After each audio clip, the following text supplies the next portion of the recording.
నా ప్రాణానికి ప్రాణమైన తెలుగు ప్రేక్షక దేవుళ్ళందరికీ నమస్కారం.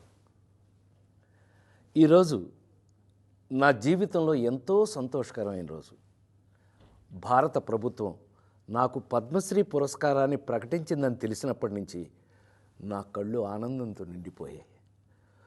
ఒక నటుడిని గుర్తించి ఇంతటి గొప్ప గౌరవాన్ని అందించిన భారత ప్రభుత్వానికి నా శిరస్సు వంచి నమస్కరిస్తున్నాను.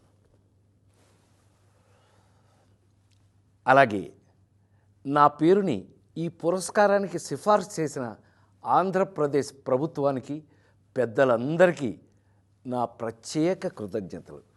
కానీ నిజం చెప్పాలంటే ఈ అవార్డు నాది కాదు, మీది.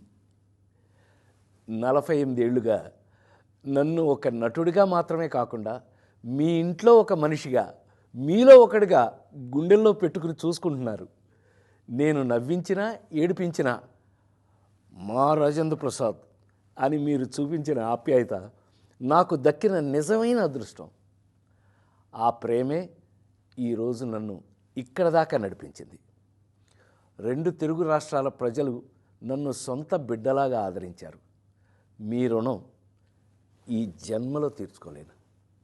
నాతో పాటు ఈ ఏడాది పద్మ పురస్కారాలు అందుకుంటున్న దేశంలోని మహానుభావులందరికీ నా శుభాకాంక్షలు తెలియజేస్తున్నాను. మీ ఆశీస్సులు ఎప్పుడూ నా మీద ఇలాగే ఉండాలి.